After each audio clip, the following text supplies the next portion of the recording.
Good morning. We're called to order here, February Aeronautics Commission meeting. We're in compliance with the Open Meeting Act. The notice has been filed and the agenda's been posted. And glad you all negotiated yourself past the iPod out in the foyer out there, or iPad, I mean. We're called to order, and would you record the members, please? Yes. Chairman Davis? Here. Vice Chair Putnam? Here. Secretary Humphrey? Here. Commissioner Ray? Commissioner Ritz? Here. Commissioner Conway? Here.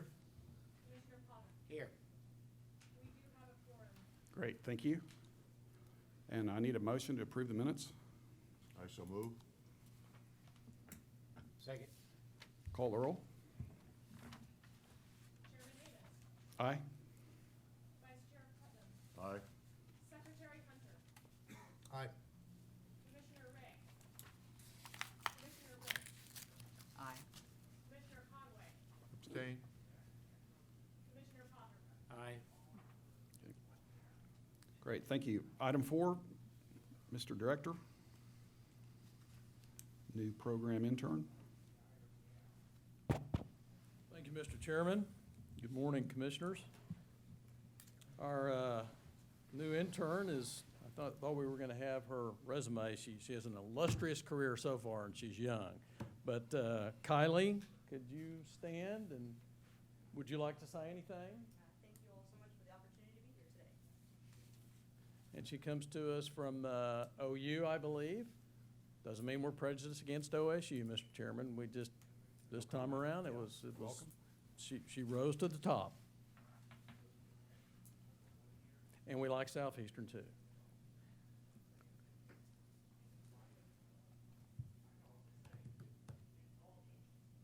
Okay, item 5.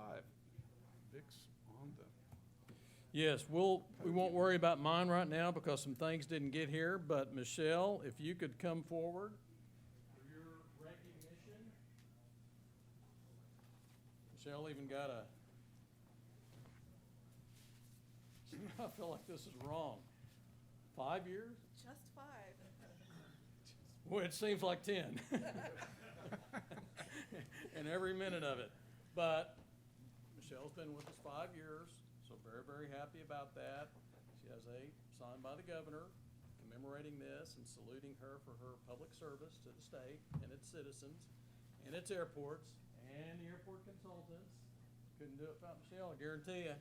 So I would pin this on you, but I'm not going to trust my probably awkward and uncoordinated fingers, but she gets a 5-year pin. Cool. And as this goes on, they start putting fake stones in it, so.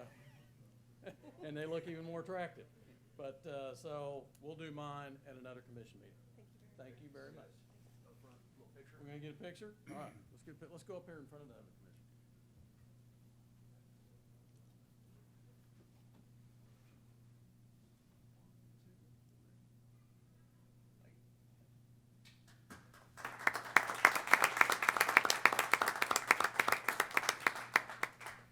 There are 2 names in this. Yes, item 5, Victor, and I do have an award for you, my good friend. Okay, my pen's not here, so. Your pen's not here. My We'll pen's pin not you here. later, Yeah. and Commissioner Hunter's holding it hostage.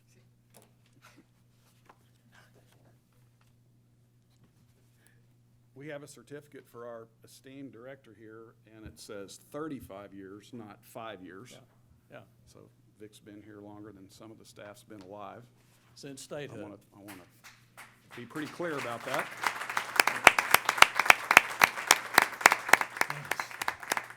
It's been great fun since 2002, and Vic and I have gone way back to 1985 and been a good friend, and you have definitely earned this. Thank you. You want a picture? We can, sure.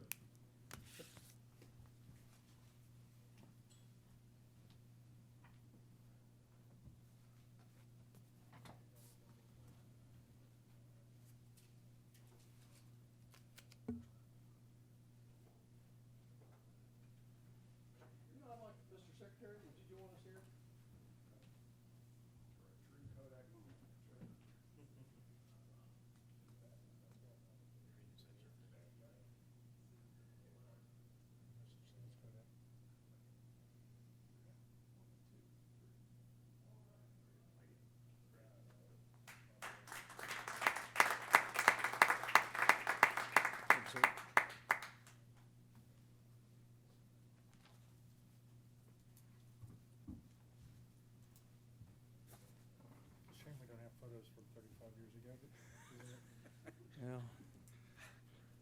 was better back then. There was a lot more hair and it was a lot darker.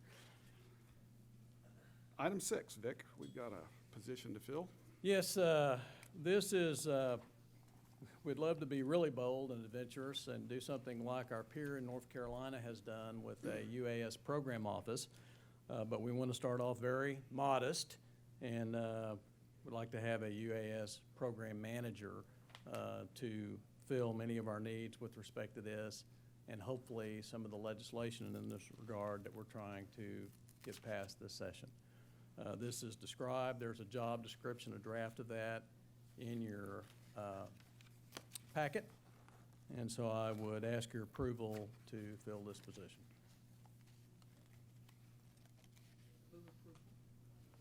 Second. Got a motion and a second. Call the roll, please.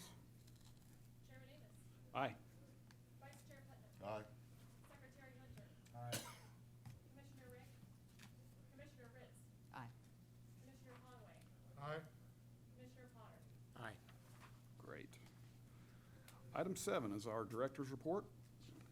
Okay, I'm gonna try to zip through this, commissioners, because we have a somewhat of a long agenda, and there'll be, I know, some discussion about the legislation this session concerning airports, aviation, and aerospace.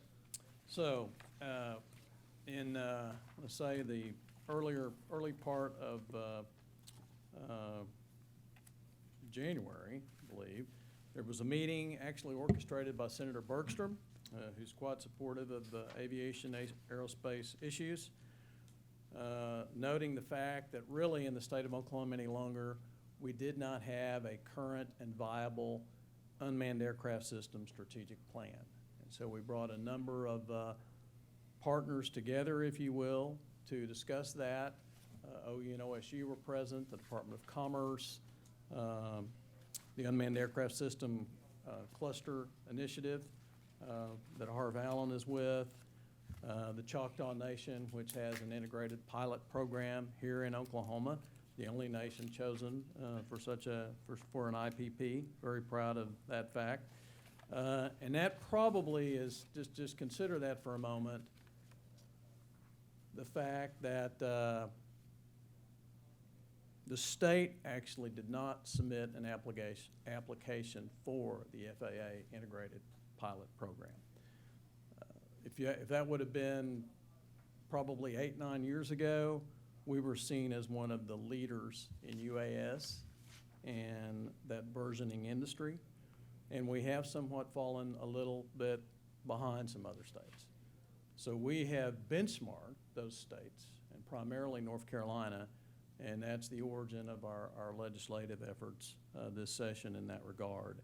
It was out of this meeting that indeed, you will remember we talked about a UAS registry for state agencies. I know that I visited with Secretary Gatz about that, but out of this particular meeting, more needs were identified with respect to unmanned aircraft systems policy as well as a regulatory framework with respect to UAS. The next item, the governor's done this 2 years in a row, Governor's Agency Leadership Summit. Went to that, and that's where you get, it's really, I think it's a very good program. I can't remember anything like it in my 35 years in state government, where the governor really discusses somewhat in an intimate, very straightforward, conversational fashion with agency directors, agency heads, what his vision is for state government, in a sense what his strategic plan is for state government. And then you have some breakout meetings, such as there were some meetings about financial issues, and Chris Wadsworth went to those. So it is something that hadn't been done before, and I think it gives the agencies that they get to, in a sense, have a glimpse, know really what the governor's thoughts are with respect to his big, and it's kind of a nice one, making us a top 10 state. What does that really mean? And that's where you certainly get some insight into that. There was a conference of regarding the Choctaw Integration Pilot Program. Myself and Deputy Director Arties attended that. It was very, very well attended.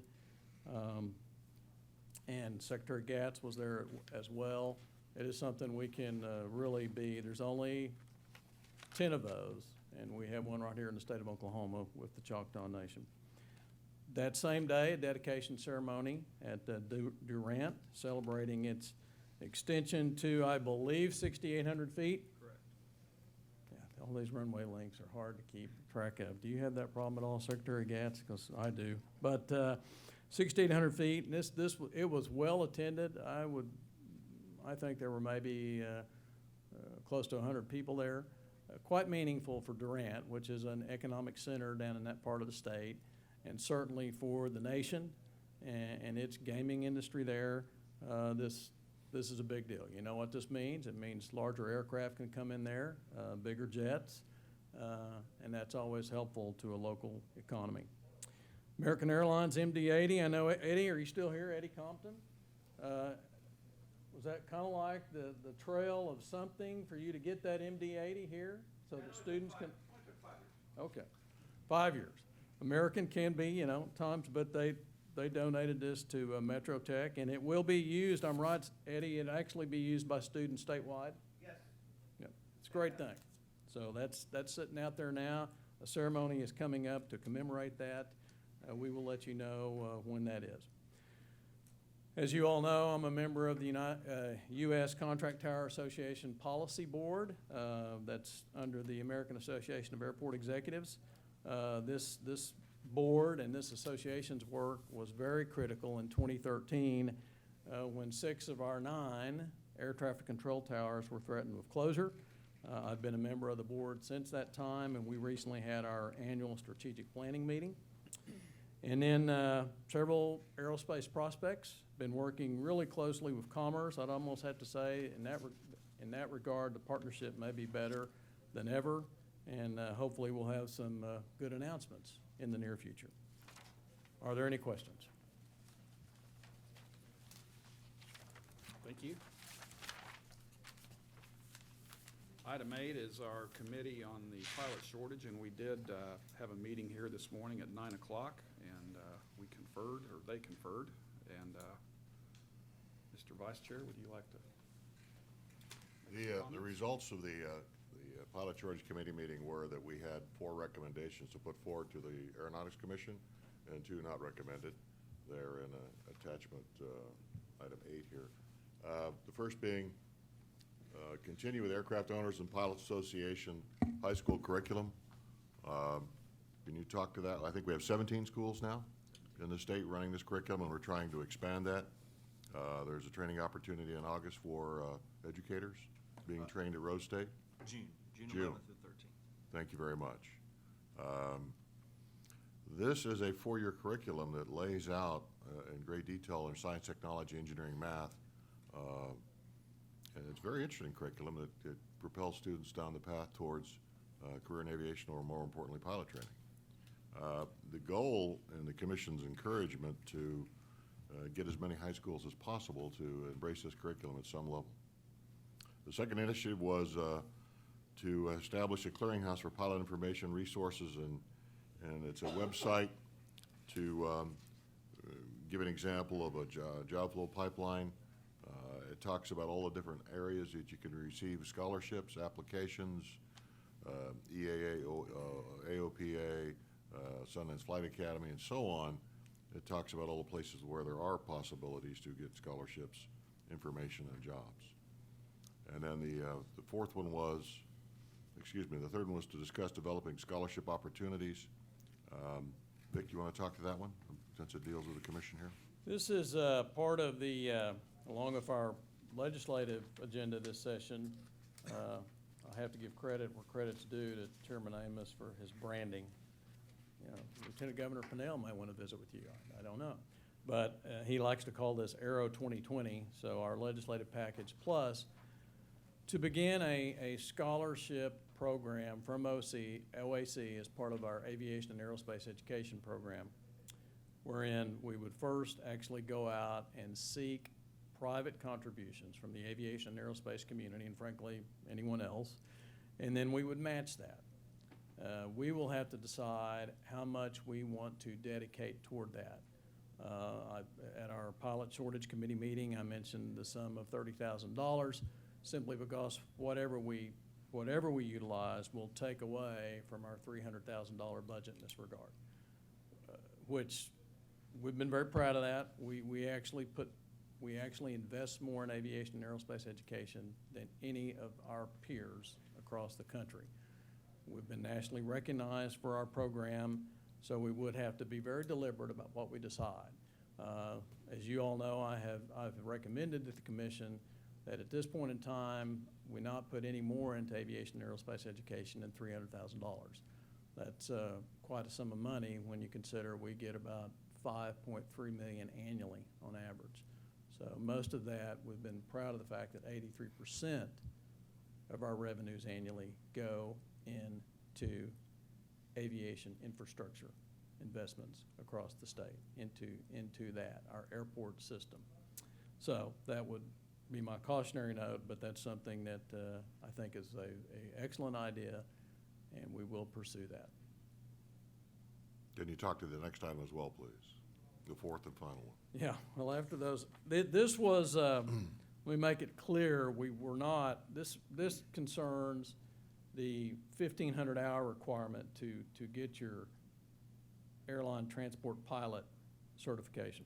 This came about as a result of the Colgan Air crash in 2009, in which I believe 53 lives were lost, I think 1 or 2 on the ground. There were a lot of, it's kind of like your perfect storm, a lot of bad factors involved in that crash. So this is when that requirement came in, and that has definitely worked a hardship on airlines as far as filling their need for pilots. Don't want to do anything about that hour requirement. That was never our thoughts or what we were considering.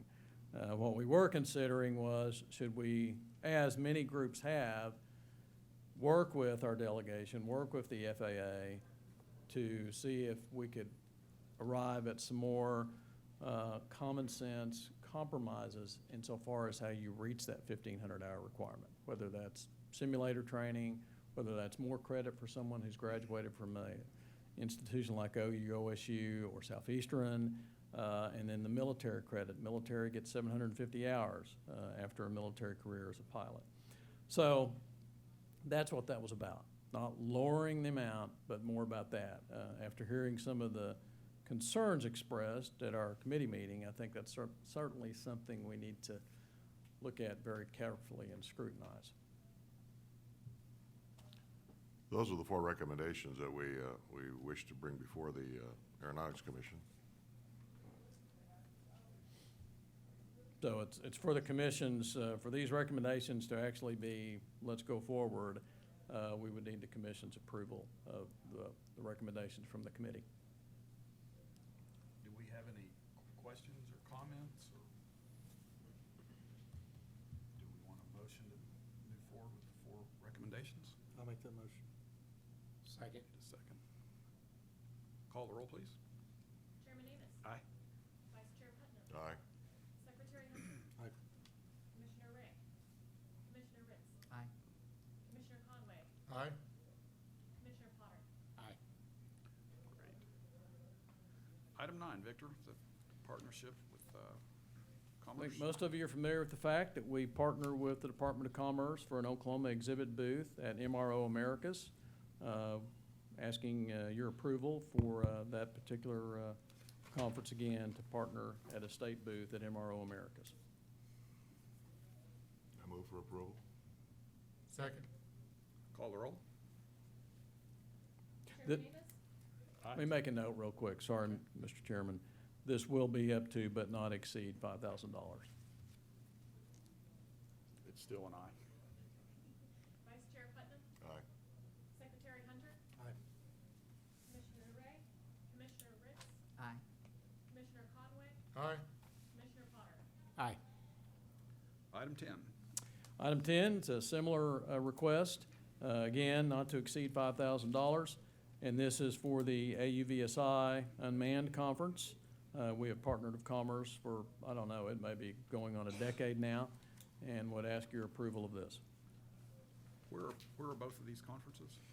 AUVSI, I believe, is in Denver, Boston, Austin, Boston. And MRO, I think, is in Denver. If I'm Dallas, okay, got both of them. AAAE's in Denver, okay. There's too many conferences and too many runway links, okay, Were you a good geography student in junior high? fair. He really wants to go to Denver, doesn't he? I think so. He's wanting to go. Yeah. So I'd ask your approval. Okay. Move to approve. I need a motion. There we go. Same cap. Same cap, yes. Yeah, 5K. Second.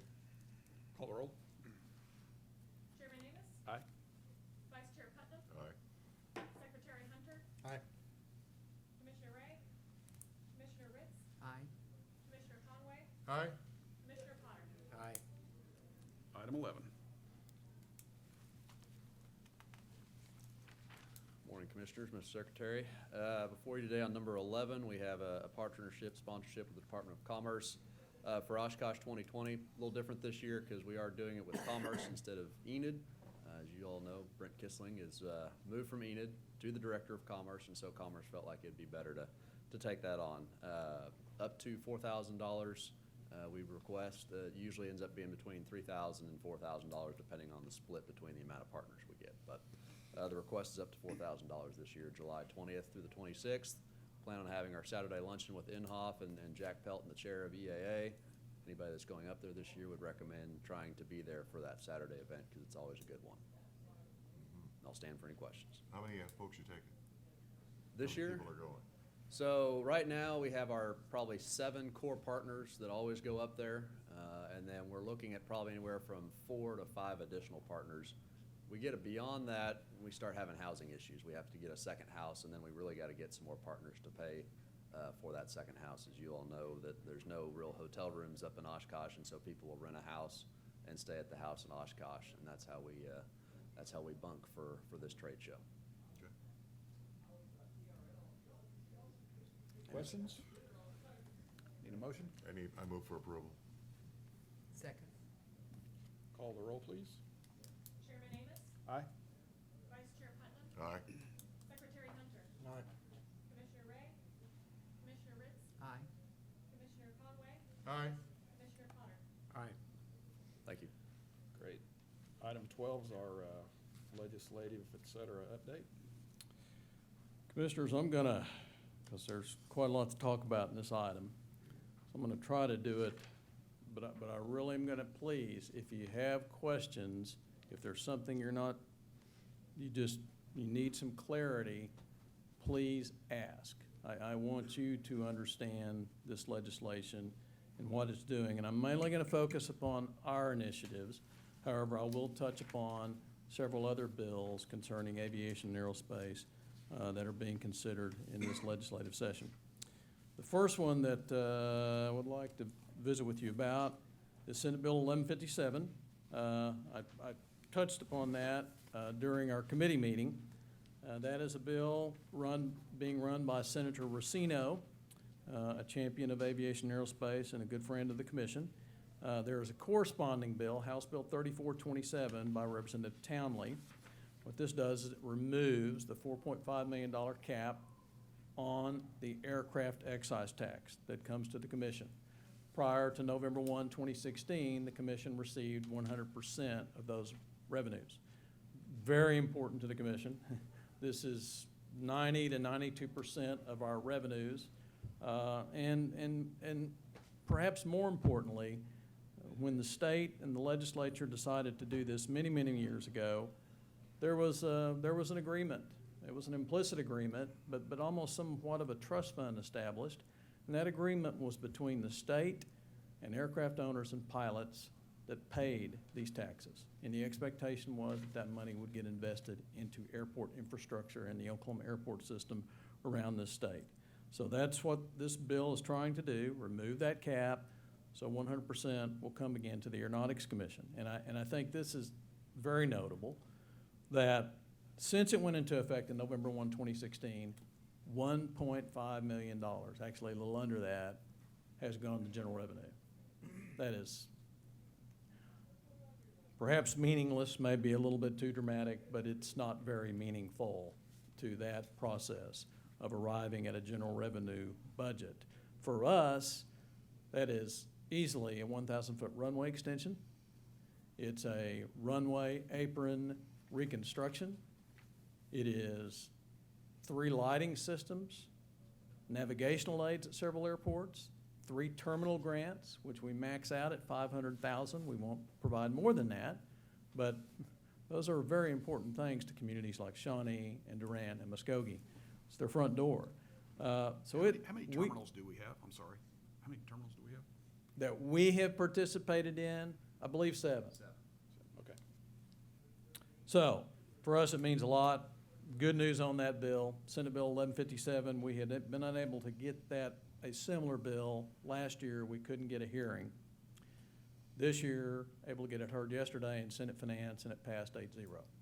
Without title, and I talked, got to have the title put back on for it ultimately to become law. But of course now, it will now go to Senate, full Senate appropriations. From there, it'll go to the Senate floor, then over to the House side. So we'll be talking about this for several months, but a very important bill for us, and we're very pleased that it got a hearing yesterday and it passed. Any questions on that, those 2 bills? No, but kudos to you, Vic, for championing that. I know that's a wonderful deal for us, and good job. Well, thank you, Mr. Chairman, and I thank several commissioners that helped with respect to that effort as well. And many, I would be really remiss if I didn't mention this, and I think Walt Strong's in the audience. Walt won't retire. He is still got a position with OAOA. He's really their legislative committee, their revived legislative committee chairman. He's really working hand in hand with us, and that's greatly appreciated. I can tell you that the chairman of the committee, Senator Bies, she appreciated the fact she got several thank yous from airports across the state for giving the bill a hearing and the bill passing. So it's a good example of a partnership that can be very effective.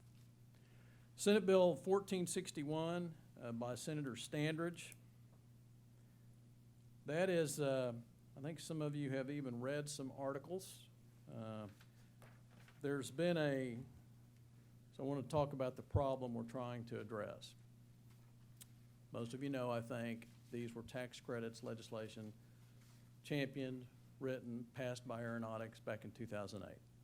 They've been very instrumental to the growth and viability of our aerospace industry. They've been very significant. Boeing indeed lists why has Boeing moved over 2,500 employees here from Long Beach, Wichita, and Seattle? Well, cost of doing business, incentives, what we have in Oklahoma, and third, and sometimes second, the engineer tax credits, because those aren't available anywhere else. We're the only state that has them. So they've really been very good for the state. They've cost the state approximately $27 million over 9 years. The economic impact of the almost 3,000 engineers that have claimed those credits, north of $1.5 billion. Even the Incentive Evaluation Commission has held this tax incentive as a great example of a good tax incentive, a good tax credit. But there's been problems over the years, and we've addressed those when we became aware of the problem. First one was interns who then went to work for aerospace companies couldn't get the credits because they had been previously employed in aerospace. So we fixed that a number of years ago. One has popped up probably over the last 1.5 years, 2 years, and it has really had some harsh results and been fairly egregious. To qualify for the tax credits, and this is, you have to have this, or the employer doesn't get tax credits, the engineer has got to qualify for the tax credits. For the engineer to qualify, the engineer had to go to a qualified program. What is a qualified program? ABET accredited, the American Board of Engineering and Technology. Did I get that right, Ben? Yes. Where's Ben? Okay, so, and the Engineering Accreditation Commission has to be ABET accredited. When the legislature passed the legislation in 2008, we included undergraduate and graduate programs. Not knowing, including the industry that suggested that standard, wanted that got to have some credibility, some integrity. Did not know that ABET had never accredited graduate programs and didn't even authorize the accreditation of graduate programs until 2008. So we're unaware of that. If you look at the ABET website, whether it's OU, OSU, or MIT, you'll see that all their undergraduate engineering programs are ABET accredited. Hardly anyone has their graduate program. That was the gold standard for 80 years, your undergraduate program. No one has sought OU. It's not going to seek ABET accreditation. It's costly, and they view it as, well, our industrial engineering program, our electrical engineering program is ABET accredited, period.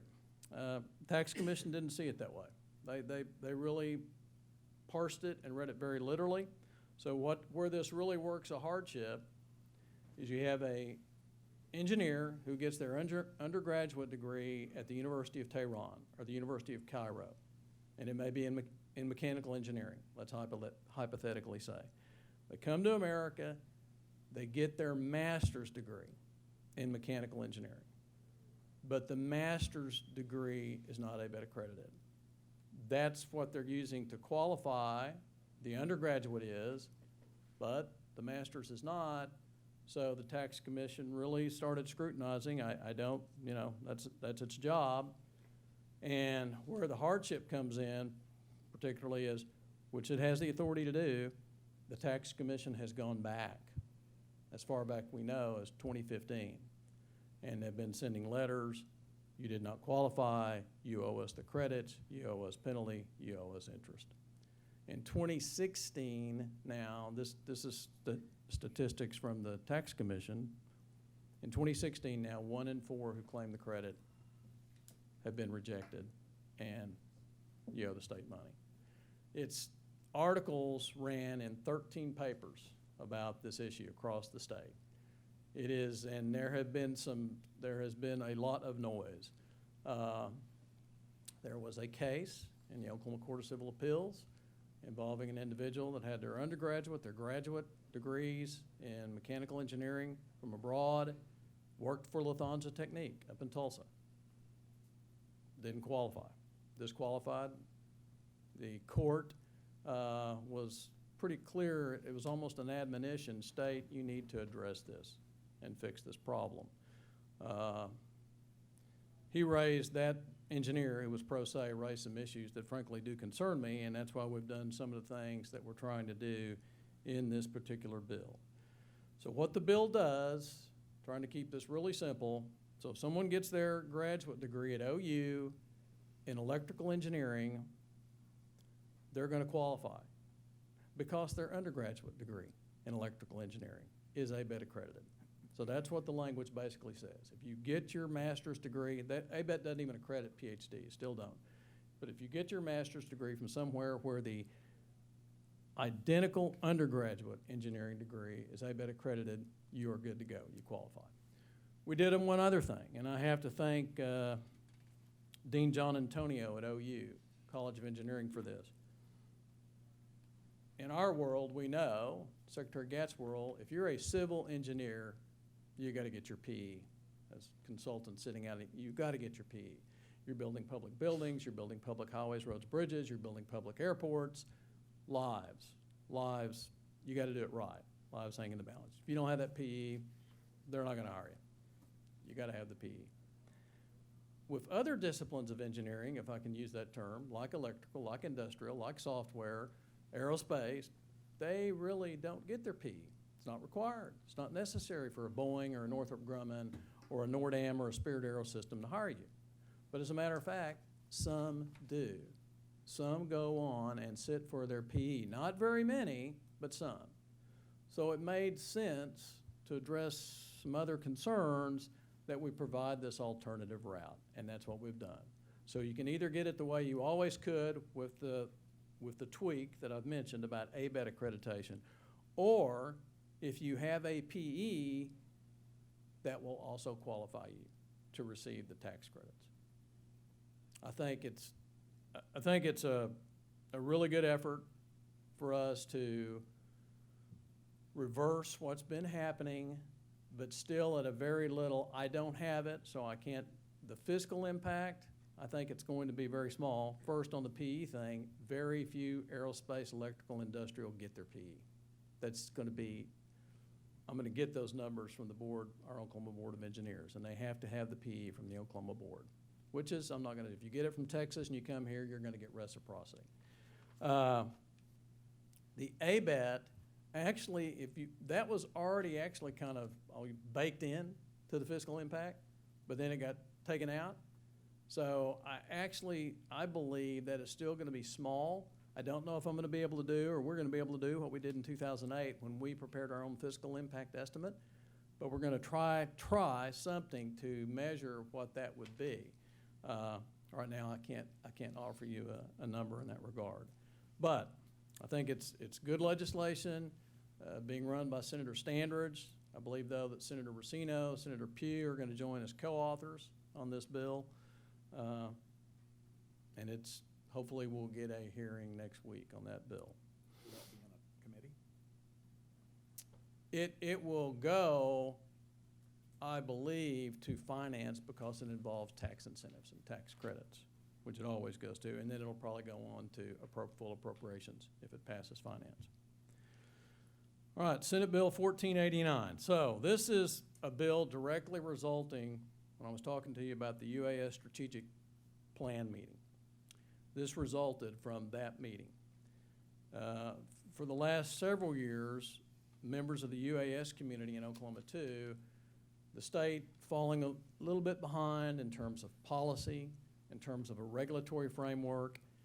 And the key here, and North Carolina has been the model, there's no question about it, the key is this: we're never gonna fully enjoy the benefits of this incredible technology unless there's public acceptance.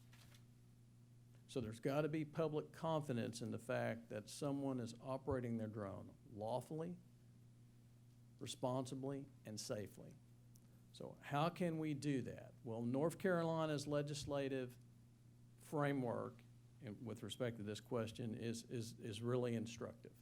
So everything we have done, because it's a safe haven, so everything we have done in this bill and Senate Bill 1896, a companion bill that we're calling the UAS Development Act of 2020, has come from North Carolina. And the test is really one, in my opinion, common sense dictates that you would do this. So Senate Bill 1489 actually has some sanctions, and I want to go over a few of those so that you will know what they are. You know this is the law of airspace, so to speak. You yield to a manned aircraft. That's always first and foremost. And while the FAA recognizes that, it makes sense to put it in state law. Plain, straightforward, an unmanned aircraft operation will yield to a manned aircraft. And if you do not, that is punishable by a felony. Attached weapon. You cannot have an attached weapon on a UAS. Also punishable by a felony if you violate that. Cannot use an unmanned aircraft system to fish or hunt. It's a misdemeanor. Cannot use an unmanned aircraft system to interfere with the taking of wildlife. A misdemeanor, and there's actually been some reported examples of that in the state. If you publish recorded images taken by a person or a non-law enforcement entity, note that, through the use of infrared or similar imaging, that is a misdemeanor. You cannot operate a UAS from federal, state, or private property without consent. Again, it's very common sense. Of course that should be the way it is. You can't operate a UAS. This was requested by the Department of Defense here in Oklahoma, military installations, within 1.5 miles of the center line of a DOD runway, Department of Defense runway, one of our military airports. A municipality, and we felt very important, and we saw this in North Carolina, a municipality may adopt a similar ordinance, time, manner, place in this regard. You know, where can you operate a drone? Don't want to get into the issue of preempting municipalities. A request from Department of Corrections for several years, it just really didn't make a lot of sense allowing drones to hover closely over a prison or a jail. So you cannot operate a drone within a horizontal distance of 500 feet of the external boundary, and can operate it within a vertical distance of 400 feet from a jail, from a state or federal correctional institution. There are exemptions provided for that. If you have written consent from the official, if you're a law enforcement officer, that's over the prison or jail, an emergency management agency, emergency medical services personnel, a public utility under, and there are conditions with respect to that. I'm gonna go into those right at the moment.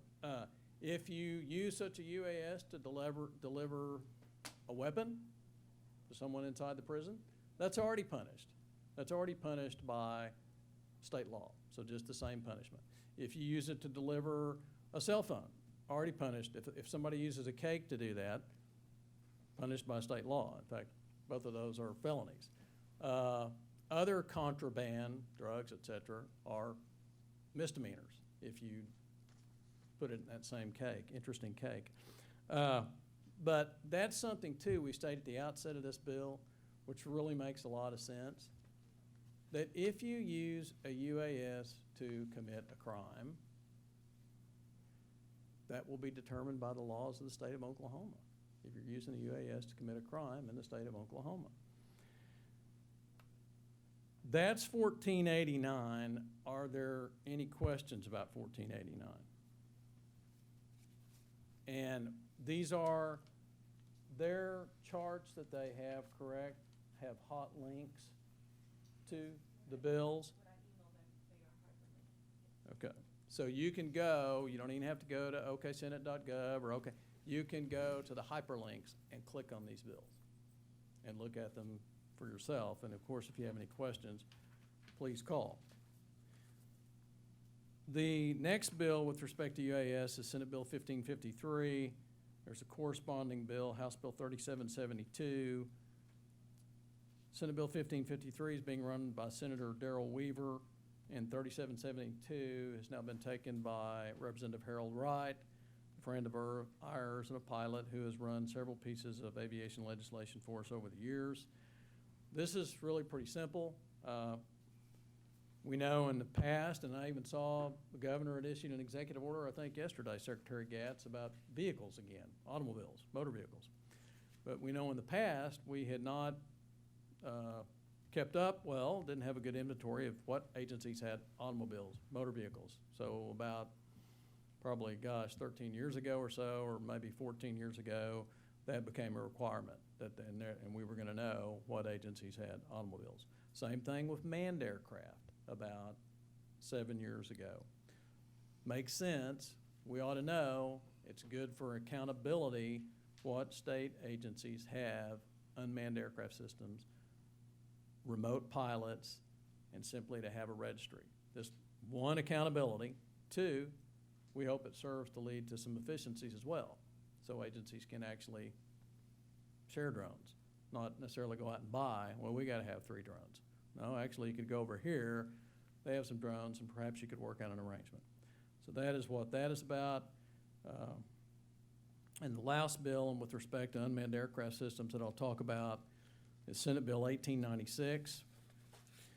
This bill, one of the largest concerns among the public is considerations and concerns of privacy with respect to drones. If anyone denies that, that's what you hear people talk about. These things are everywhere, and so let's try to give the public some assurance that no, we're not going to do things and allow things that easily lead to a violation of your privacy. So in this bill, not a criminal penalty, I want you to understand that, but what it does provide for is that you've got to meet certain requirements. You must meet certain requirements. In North Carolina, we noted that actually, in addition to the remote pilot certificate and FAA registration of a drone, it is required there that you have to pass a separate knowledge test, North Carolina, and have to get a separate permit. We found that unnecessary. We found somewhat instructive what we did with military training airspace. the last couple of years, culminating in legislation last year. There are federal regulatory processes regarding that to simply make those mandatory. So what we're requiring here is you file your federal remote pilot certificate and your UAS registration with the Aeronautics Commission. And with respect specifically to privacy considerations,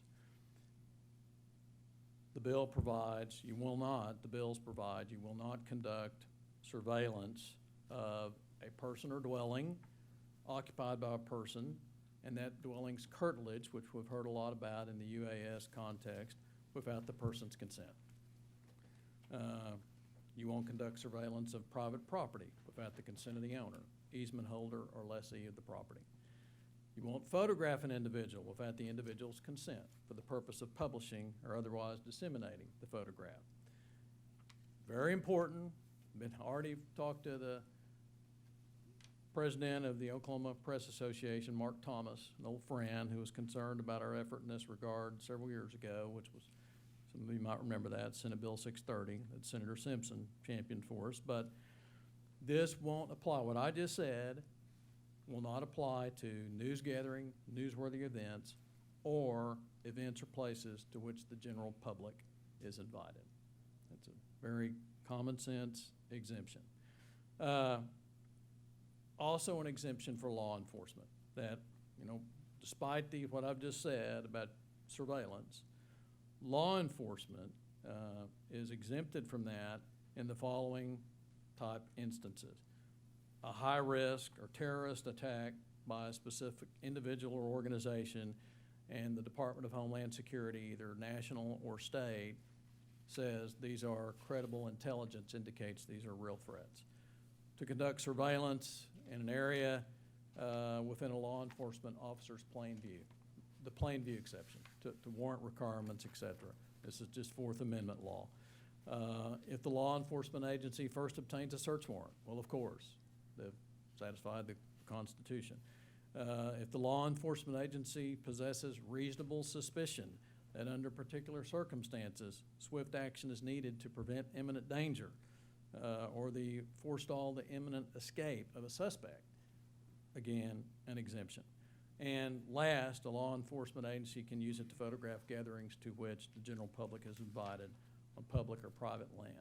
All these came out of the North Carolina statutes regarding privacy considerations. And with respect to, there is one other rather large exception, and that has to do with emergency management. That in spite of the prohibition about surveillance, emergency management may use it for all functions and activities related to such emergency management. Incident command, area reconnaissance, search and rescue. Again, those all make sense that you would make such an exception. If a person who is the subject of an unwarranted surveillance or whose photograph is taken in violation of these provisions, that person can bring a civil action. They can just bring a civil action straight up for damages, or they can, in the alternative, each photograph would be $5,000 worth of damages. They can choose that in lieu of actually pursuing an action just for damages, whatever the judge or jury decides those damages are. That's Senate Bill 1896. Are there any questions about 1896?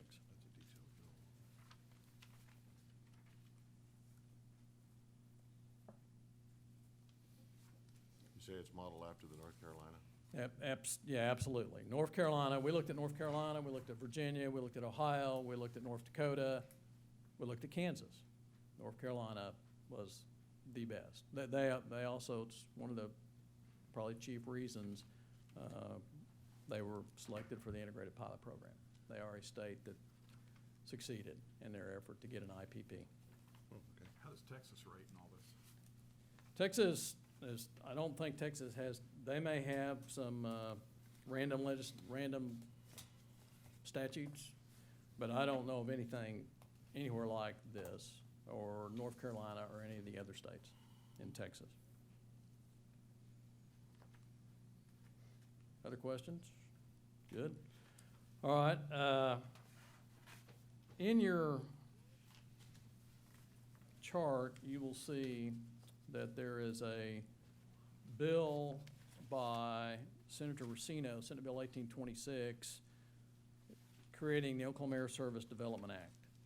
These are about air service initiatives to help acquire more direct routes at our commercial service airports: Oklahoma City, Tulsa, Stillwater, Lawton, Fort Sill.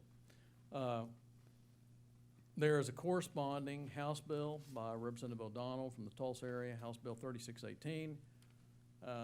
This is, some of you probably know, this can be very tricky because of FAA regulations that have to do with air service initiatives or subsidies. An airport authority cannot do that at all. So you have to be very careful. Usually we see such programs as this, and there are programs.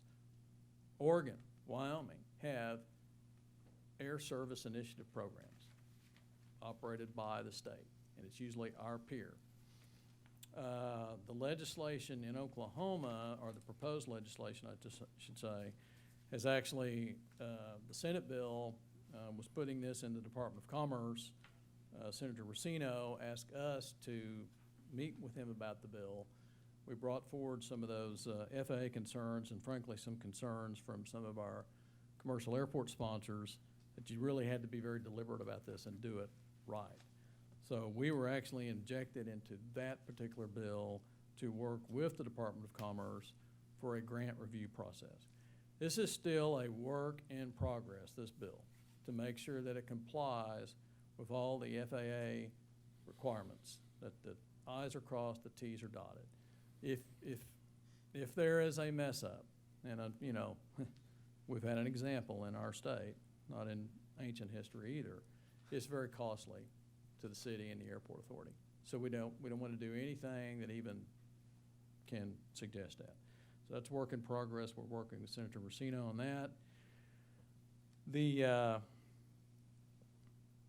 want to mention Senate Bill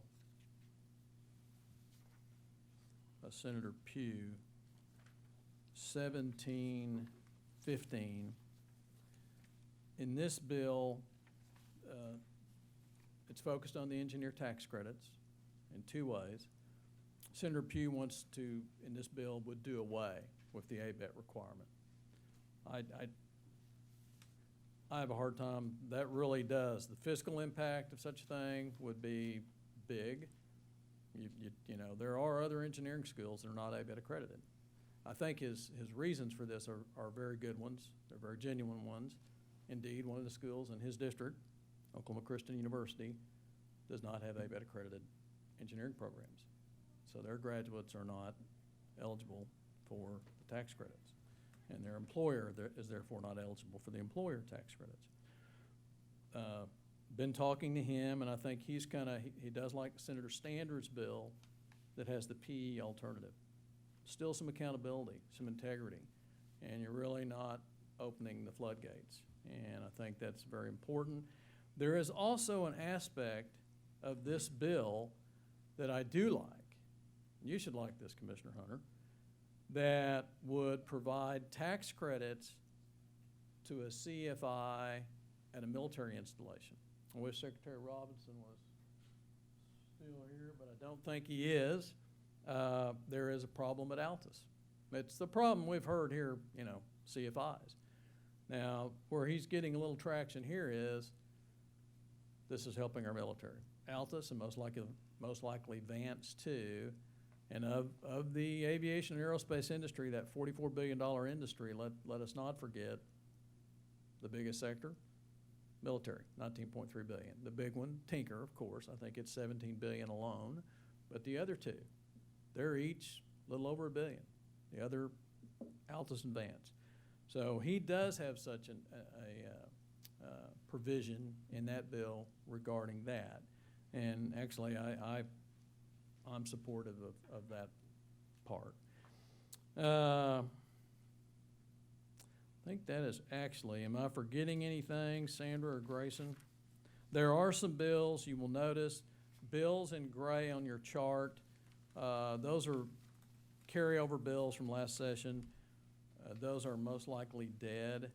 We are watching one very closely, however, House Bill 2099 by Representative O'Donnell, because what I think you all will remember the struggle and fight we had about the charter tax exemption from the aircraft excise tax.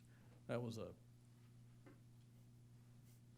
5-year process just on the legislation, probably a 10 or 15-year effort to advocate for that. We're now like the other states. We believe the tax commission's actually enforcing it. We wouldn't want to see that repealed and us to go back to where it was, where there was no standard. No, if you put it on a charter ticket, you're good to go. That's, no other state does it like, did it like that.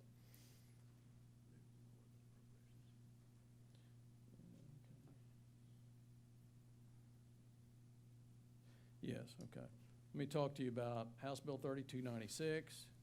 Not our, again, this is not our initiative. This is by Representative Newton.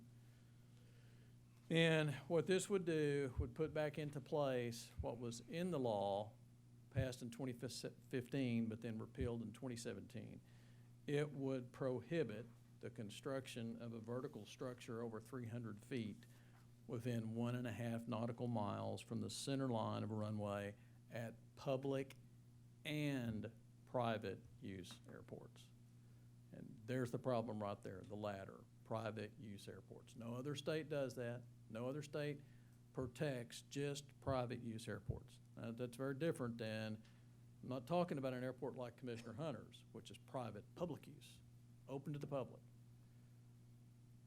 I have really grave reservations about this. I think that a case probably pretty easily of inverse condemnation could be brought, and I think there's a reason no other state in the country has done it.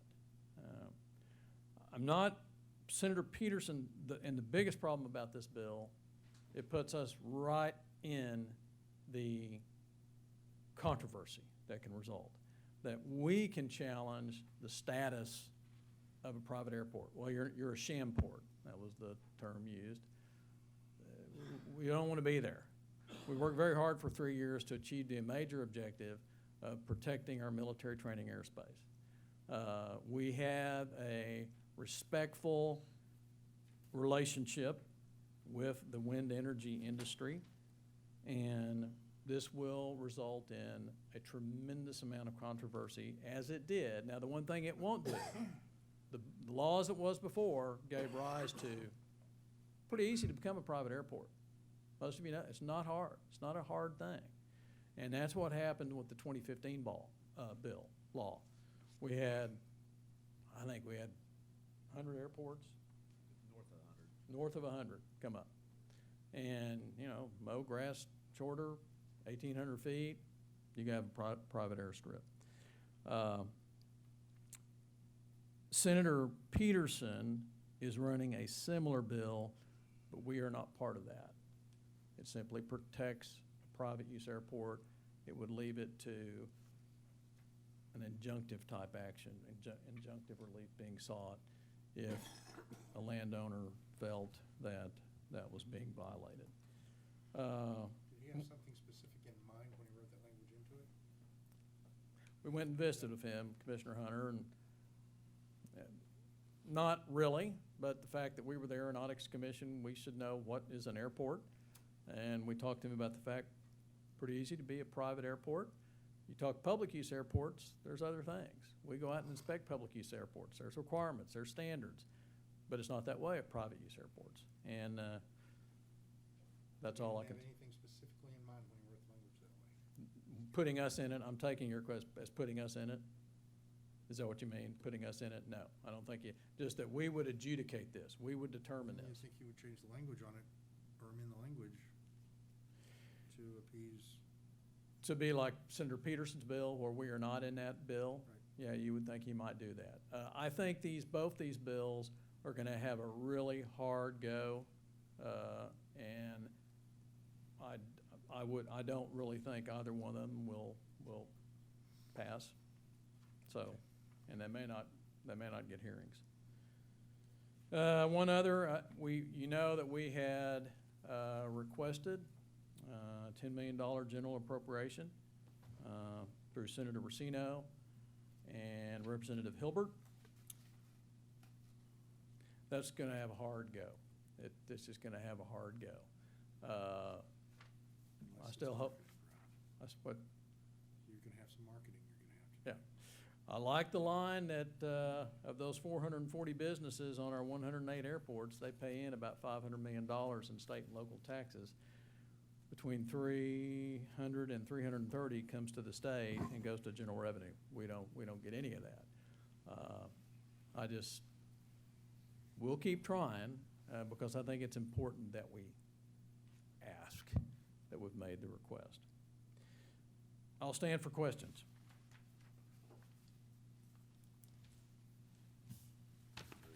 Questions? Okay. Thank you, Director. Okay. Item 13 is the 5-year airport plan. Can we consent docket these? Thank you, Sandra. We do not have that. Oh, battery change. Not yet.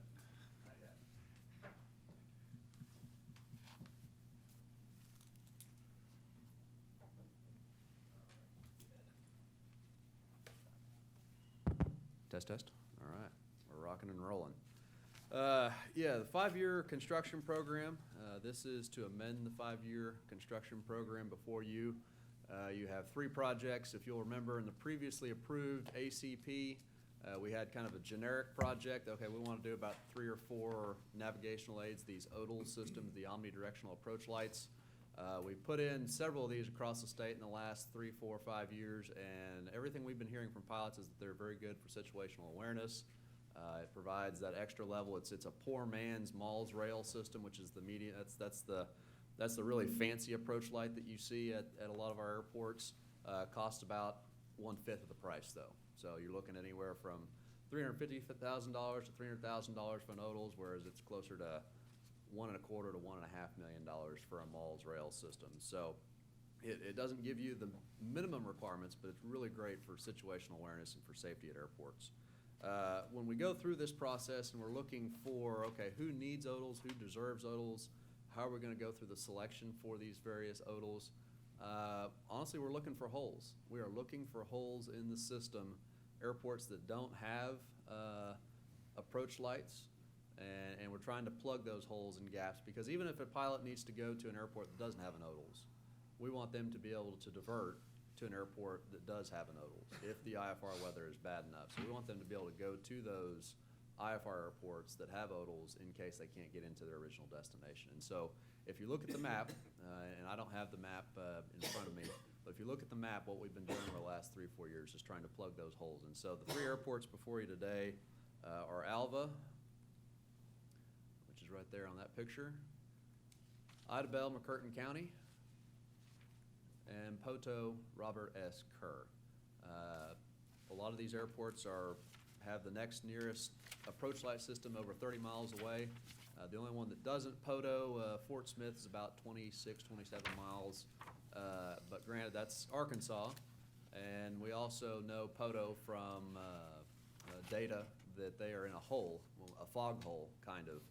That they have a significant, when there's fog in eastern Oklahoma, and we know there can be fog significant amounts of time during the year in eastern Oklahoma, that fog does not like to leave the Poto area. That airport's down in a hole, it's down kind of in a valley, and that fog just hangs on. So that's why we've indicated Poto as an option. So those are the three airports that staff is recommending for these ODALs program. Again, it's about $350,000 cost per ODALs. It's gonna be that 95-5 split between state OAC funds and local funds. I'll stand for any questions, but staff recommends approval. Questions? Need a motion? I move for approval. Second. Chair Aye. Hernandez. Aye. Vice Chair Putnam. Aye. Secretary Hunter. Aye. Commissioner Ray. Commissioner Ritz. Aye. Commissioner Conway. Aye. Commissioner Potter. Item 14, Item 14, the Airport Construction Grant Program. The first item on the list here is simply an amendment. This is a no-cost amendment to put in a supplemental wind cone.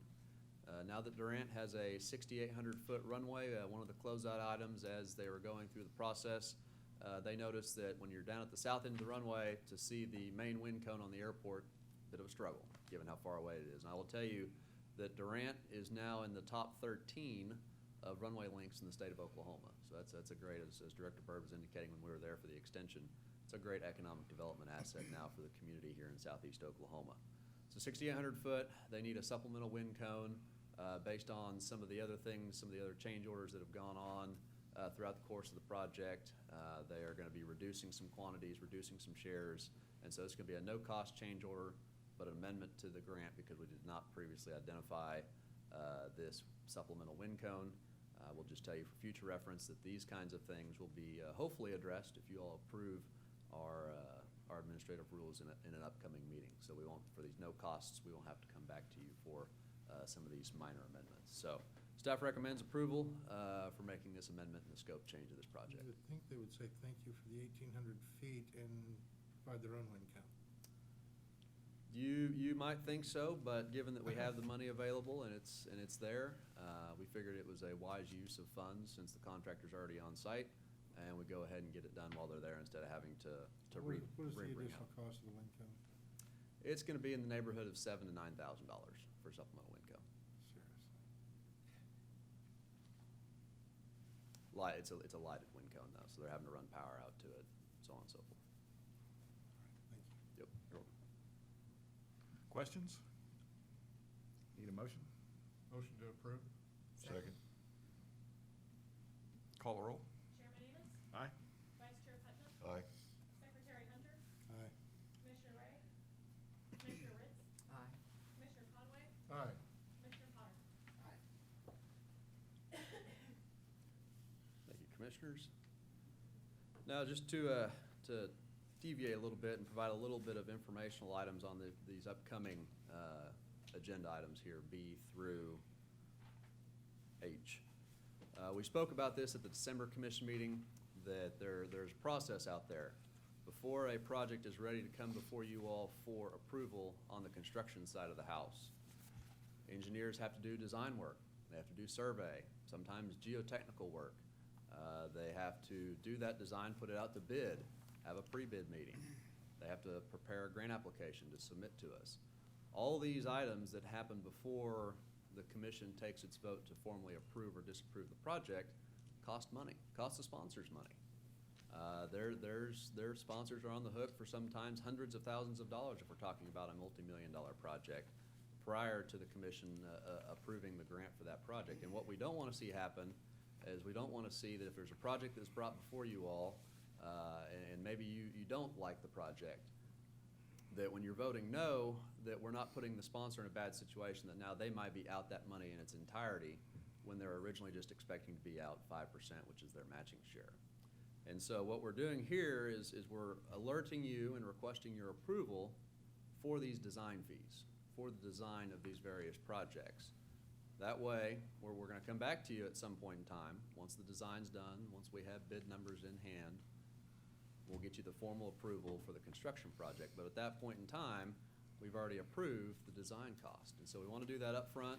Want to be transparent and clear with you all that, okay, that there's this work that goes on prior to you all seeing the construction grant as it's been for many, many years. And so that's really what we're looking for here is approval for these design costs. We're not doing a separate design-only grant, just approval for these design costs. We'll cut a PO. And then if you all do approve the construction of the project, we'll roll that into the big grant, the construction grant. If not, then we'll pay out what you've approved for the design costs at this meeting today or any future meeting on down the road. So the first project before you, B here, is at the Alva Regional Airport. Again, these items, the ACP items are behind the tab. If you guys are interested in looking at the actual project and seeing what the scope is, that's behind tab 13 or 14, depending on if it's the ODALS or if it's a non-ODALS project, so we can follow along. The first one here is for the Alva Regional Airport. This is the Odals to runway 18. Total cost of the design is gonna be about $34,500. Again, this is a 95-5 split. And as you can see here, this is where the Odals are going. It's a 5 light station system there at the Alva Regional Airport. Staff recommends approval. So we're talking about design fees at each of these? Yes. Correct? Today, that's what we're That's all talking we're about. doing. That's all we're doing at this point. Yep. Okay. And this is gonna be kind of the process moving forward. We haven't done this before. This is a new process, but in the interest of transparency and trying to fully inform you all as to how the process works, how money actually expends on some of these projects, we wanted to get the design approval up front, and then we'll worry about the construction approval once we have the bid numbers in hand and the grant application in hand. So all we're talking about now is design? Correct. Yep. So you need a. So moved. So, yeah, staff recommends approval. Here we go. Need a motion? So moved. Yep. Second. Call the roll, please. Chairman Amos, Aye. Vice Chair Putnam, Aye. Secretary Hunter, Aye. Commissioner Ray, Commissioner Ritz, Aye. Commissioner Conway, Aye. Commissioner Potter. Aye. Next project is in the approved ACP at Chattanooga Sky Harbor Airport in southwest Oklahoma. This is a basic rehab of the runway connector taxiway apron pavements and to install LED runway lights. Just for reference, this is one of those state-only airports, one of the 9 state-onlys in the system. We have tried, I know Dale's tried, I know Vic's tried before my time. I think I may have even tried once in my early years to get this airport into the NIPIAS. It's a good airport. It's got north of 15 based aircraft, but it does not, it is too close to Lawton Fort Sill and several other NIPIAS airports. And so right now, we briefed you in the past about our efforts to get Kingfisher in the NIPIAS. It's the perfect candidate, and we're still struggling with Kingfisher. We really have struggled with Chattanooga, and we just can't get FAA to buy off on adding in Chattanooga to the NIPIAS. So this is a state-only airport, relies solely upon OAC funding for its maintenance and its upkeep. But it's a good airport. It's a vibrant airport. It's got 15 based aircraft out there. I think maybe a crop duster as well. So total cost of the design, a little over $40,000. Total cost of the design, a little over $40,000 to be paid 95.5 with commission and local shares. Staff recommends approval. Questions? Need a motion? Move to approve. Second. Call the roll, please. Chairman Amos, Aye. Vice Chair Putnam, Aye. Secretary Hunter, Aye. Commissioner Ray, Commissioner Ritz, Aye. Commissioner Conway, Aye. Commissioner Potter. Aye. Next project on the list is at Chickasha Municipal Airport.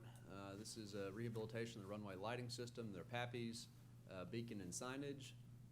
Estimated design cost of the project, a little over $48,000 to be split 95.5 between OAC and the sponsor.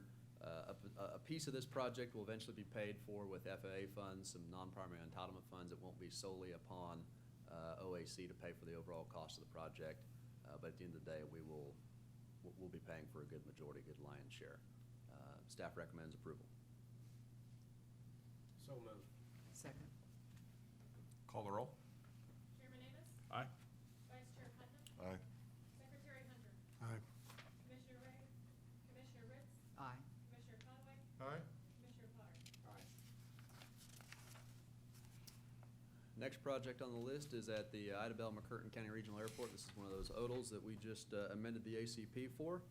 It's a good project. Idabel is down in far southeast Oklahoma. It is in a hole for approach light systems.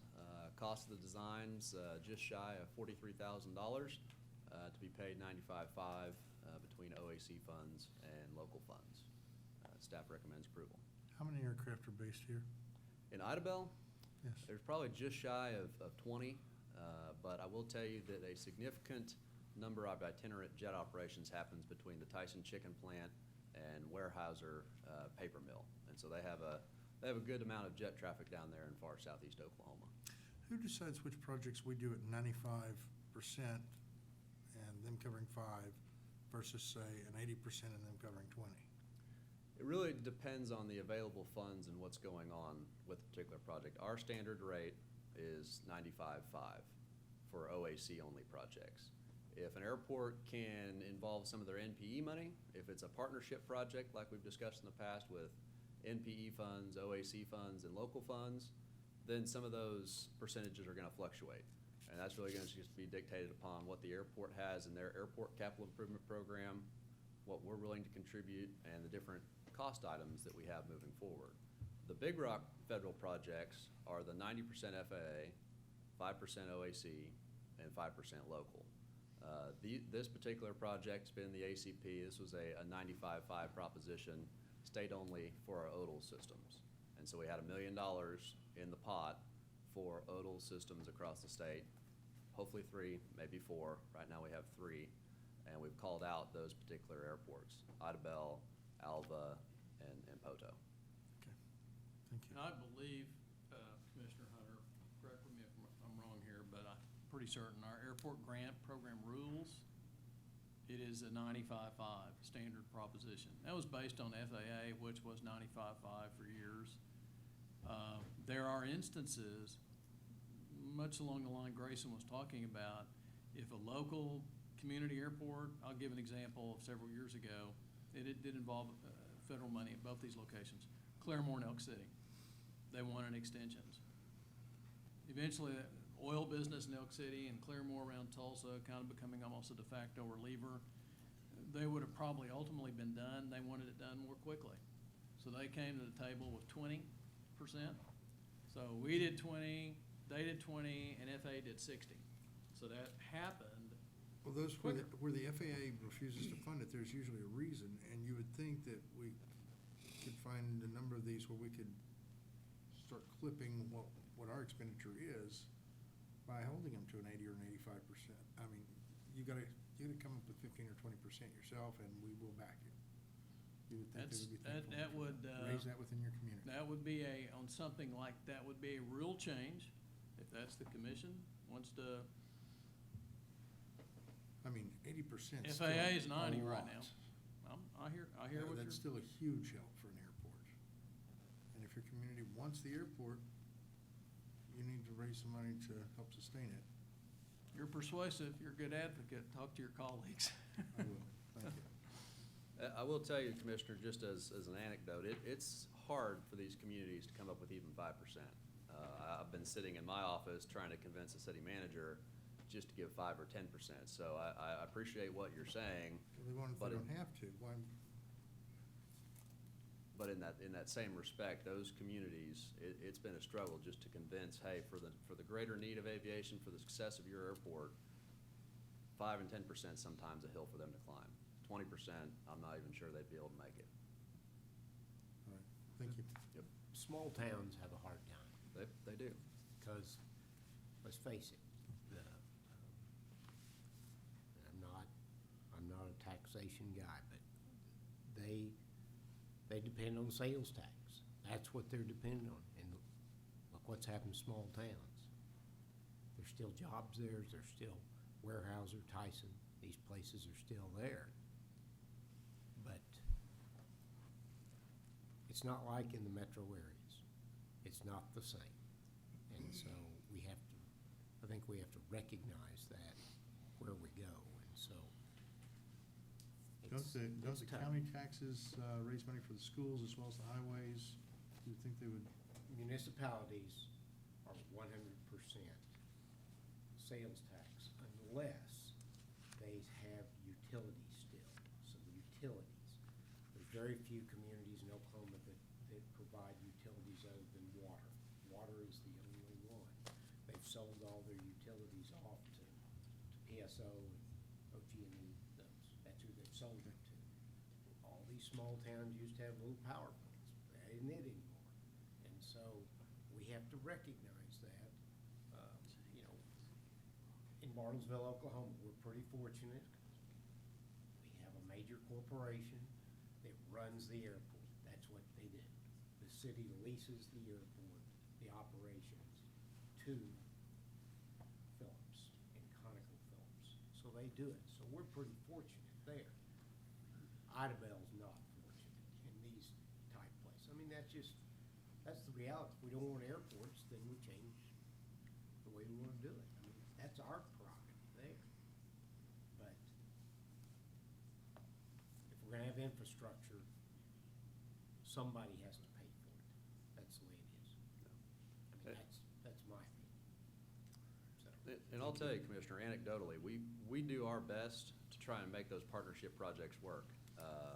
We've done numerous projects where it's 50% OAC, 30% NPE, and then maybe some local money thrown in there to cover the rest. But, for example, Idabel just got done with a big parallel taxiway project. It's actually still under construction right now. In our ACP, they're scheduled for a big runway overlay in 2 or 3 years. And so their NPE bank account is basically going to be dedicated, it was dedicated to the parallel taxiway. It will be dedicated to the runway overlay. And so we didn't have any opportunity to partner with Idabel on this particular project. A lot of times, that's what it boils down to, is there's other projects in consideration that the airport needs that we can't partner with them on. I mean, we can get ugly with them and say, look, if you want our money, you're gonna have to kick in some money to get our money.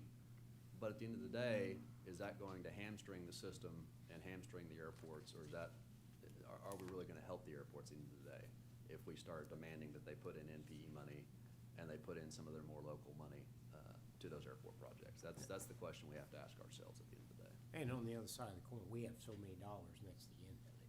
I mean, that's it. Well, that's my point. We have And so many, and that's it. Why not go to those, you said there, how many jets, or how many aircraft based here? There's one jet and how many aircraft? There's just shy of 20 now. Jets aren't You'd based. think you could raise that 20% from those 20 aircraft owners. You'd be surprised what pilots are or are not willing to pay out in terms of donations. If you don't have a runway, it's kind of a no-brainer. I hear you, Let that Commissioner. runway deteriorate, and they will change their minds. I hear you. I've been the one that's gone around trying to pass the hat, asking pilots for money, and I've not been successful in that regard. There are some airports that do it well. South Grand Lake Regional, they pass the hat and they're able to get money pretty successfully. But I've It's all begged and I've pleaded. representation. But at the end of the day, to get pilots to pay in for the success of their airport outside of the excise tax that they're paying for our revenues, it's been a hard sell so far. That's where you institute an on-field fuel tax, on that field, specific to that field. Raise the price of your fuel. That raises your money. That's what pays for it. It's a no-brainer. All right, let it go. Thanks. Does Idabel have one of our terminals? Idabel does not have one of our terminals. They do have a newer terminal They that they've built. I believe it was right when I was first starting back in 2009. They built a terminal within their big general hangar. It's a nice facility. It's a nice Tyson and facility. Weyerhaeuser may have helped them a They little might bit have helped with them a that, little bit but with they that. did it on their own. Yeah, was not part of our program. Total cost of the design is $42,700, 95/5 split. Staff recommends approval. Questions or comments further? I move for approval. Second. Call the roll. Chairman Amos, Aye. Vice Chair Putnam, Aye. Secretary Hunter, Aye. Commissioner Ritz, Aye. Commissioner Conway, Aye.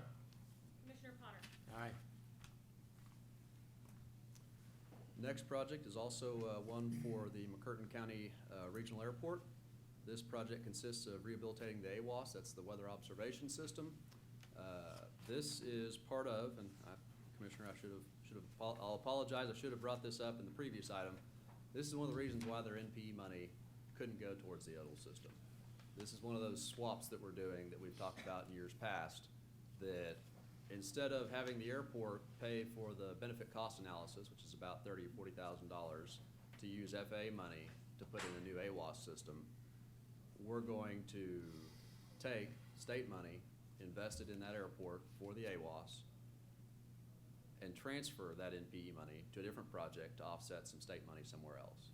And so we're saving the airport money by not having to do the benefit cost analysis, but we're also having to put the state money into the airport. So it's a little bit of a swap between the airport and OAC, but that's part of the reason why they don't have any NPE money available this year to be able to pay for the ODL system, is because we're doing this at the same time swap for the AWAS, which is basically defunct.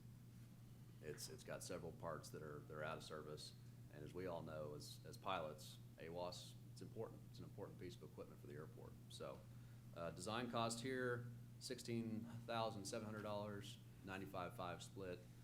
Staff recommends approval. Comments? Move to approve. Second. Call the roll. Chairman Amos? Aye. Vice Chair Putnam? Aye. Secretary Hunter? Aye. Commissioner Ritz? Aye. Commissioner Conway? Aye. Commissioner Potter? Aye. Next project on the list is the ODL system at the Poto Robert S. Kerr Airport in eastern Oklahoma. ODL's at the runway 18 end. Total project cost is just shy of $42,000.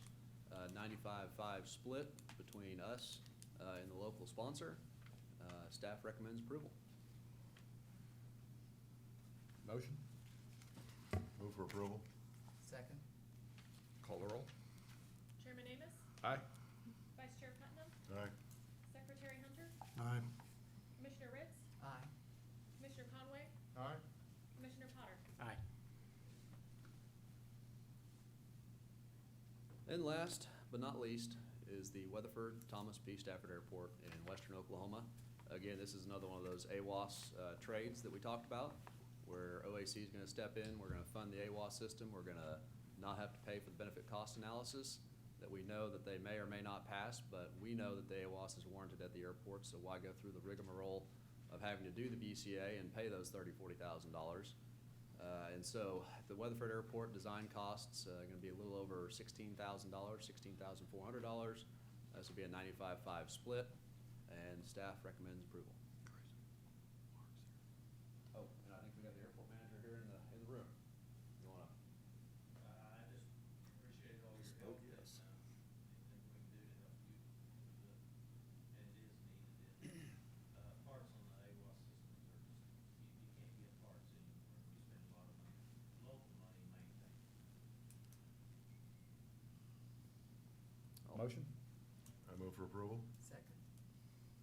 Call the roll. Chairman Amos? Aye. Vice Chair Putnam? Aye. Secretary Hunter? Aye. Commissioner Ritz? Aye. Commissioner Conway? Aye. Commissioner Potter? Aye. Be sure and tell the general, Mark. I'll see you next month. Item 15. the Item OAOA. 15, the Oklahoma Airport Operators Association annual membership. These are annual dues and gold sponsorship for the conference coming up at the end of March, 1st of April. This is $5,000 as it's been for many, many years. Stand for any questions, but staff recommends approval for the sponsorship and annual membership dues. Move approval. Second. Call the roll. Chairman Amos? Aye. Vice Chair Putnam? Aye. Secretary Hunter? Aye. Commissioner Ritz? Aye. Commissioner Conway?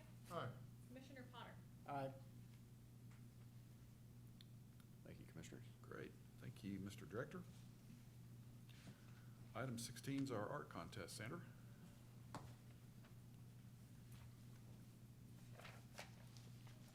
Good morning, Commissioners. This year, our aviation art contest had 956 entries and 84 schools participated. That is down by about 250 entries, and there's nobody more sad about that than myself. What I think has happened is the number of schools are the same that are participating. What is happening now is that teachers are not sending the entire bundle of artwork. They're picking out their students' artwork. And so Michelle assists me in this, and so we're going to do a better job of reaching out to those teachers and saying, hey, we'd like to see them all. So we have an outstanding group of celebrity judges, including General Chris Hill, who's going to come, and couple of lawmakers, and Teresa Camp from Boeing is also going to be one of our judges, and also Commissioner of Labor Leslie Osborne. So we're excited about that. We will be having a ceremony in March, and we'll be reaching out to you about that. I'll stand for questions. Art contest is always fun. It is fun, and we've had some really good entries this year. So we're excited about reviewing those. That will happen next Friday, the 21st. Is that in the OAC office? Yes, it is. Yeah. Any of you are welcome to come and visit during that Great. time if you'd like. Item 17 is our aviation aerospace reception. The Aviation Aerospace Reception is Aero, Oklahoma, and that will be April 14th at the Oklahoma History Center from about 5:30 to 8 p.m. We're still working out the details of that, and we will be asking the aviation and aerospace community to come and meet with our lawmakers. We would like for all of you to be there, and we would like for you to save the date on this. And we are having a catered event, and we look forward to, we haven't really, Director Bird and I haven't really settled down exactly how this is going to look, but we know that date is firm. And the Capitol is under construction, and the second floor rotunda is now open, except for that they have partitions built up, so you can't really, it's not a good situation to have Aero Day at the Capitol, so although yeah. we'll miss that.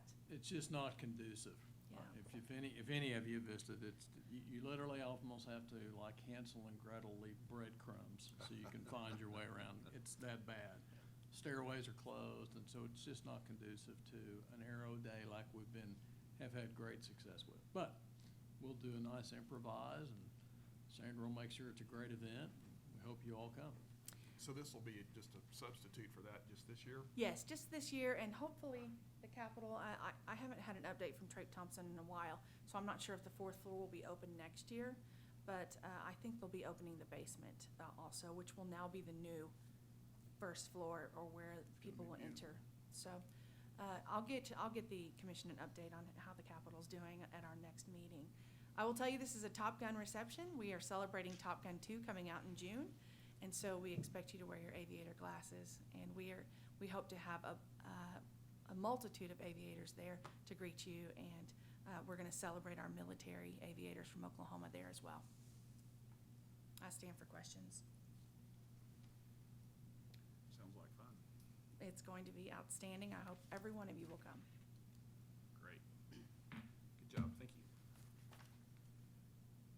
Item 18. Chris? Good morning, Chairman. Why is this item 18 and not item 3 or 4 like it's always been? Yeah. In your packet behind item number 18, you'll find the financial information. As of January 31st, the commission had an ending cash balance of $4.7 million, with encumbrances totaling just over $5 million.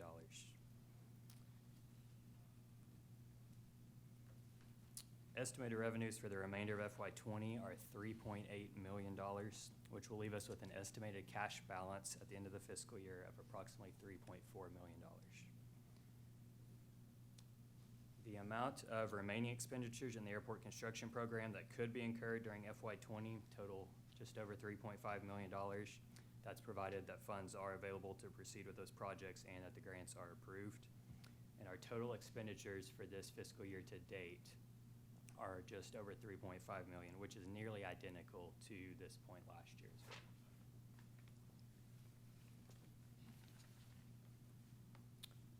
Total statutory revenues deposited for the month of December totaled $433,574. January deposits totaled $485,290. Total statutory revenues deposited through January 31st of this fiscal year totaled $3.2 million, which is approximately $1 million more than where we were at this point last year. And then finally, the last page shows a 3-year average comparison for our revenue received from aircraft registration fees, excise tax, fuel tax collections, and specialty license plates. You'll see we're about $300,000 under what the 3-year average is at this point. Happy to answer any questions.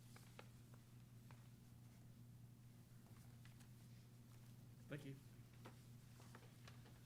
Item 19 is our upcoming aerospace events. Sandra? Commissioner, it is not in your packets because they are out on the table, but I have a list of the aviation and aerospace events for the 2-month period that's coming up. I just wanted to tell you guys, I don't know, I know some of you have been to the airport down in, help me, Director, I can't think, Norman? Westheimer? Oh, you No, Westheimer? the other one. Goldsby. Oh, Goldsby. Goldsby. Every month. Westheimer's reliever. Yes, it's David J. Perry, right? David J. Perry. Okay, they're always helping me keep those straight. Former director. David J. Perry, once a month, has a breakfast I would encourage you to go down there and support them in that.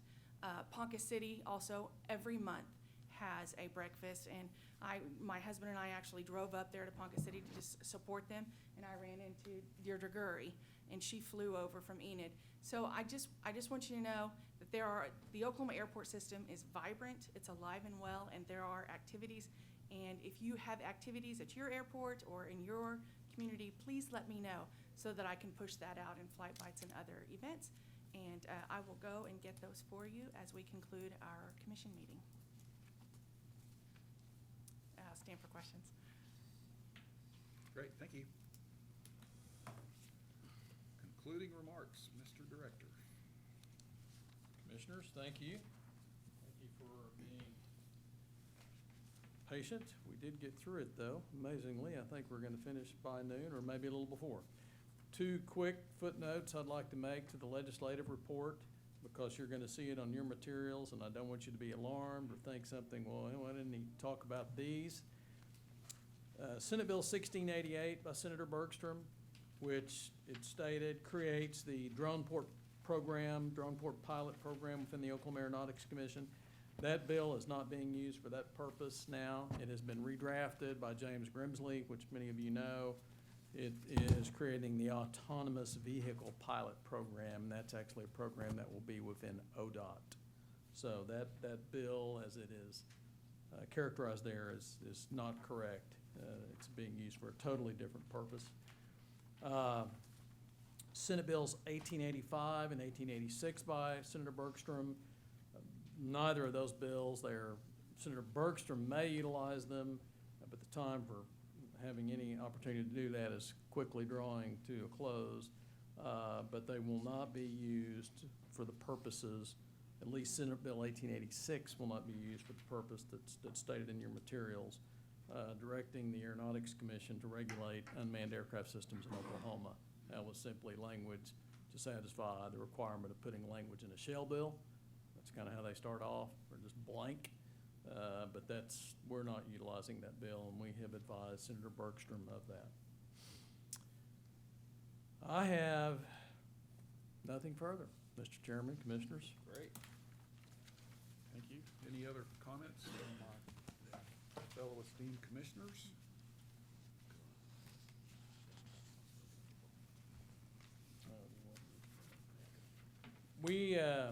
We do have, one note here before we close. We have a March meeting, of course, and that is on The 11th? Thank you, Mr. Chairman. We may well need to have an April meeting as well because of some airport grants and the airport construction program. We'll keep you advised, but, and we'll probably put some dates out when some options for you, and we'll do that in short order. Great, thank you. Thank you. Good meeting. Anything else? We're adjourned.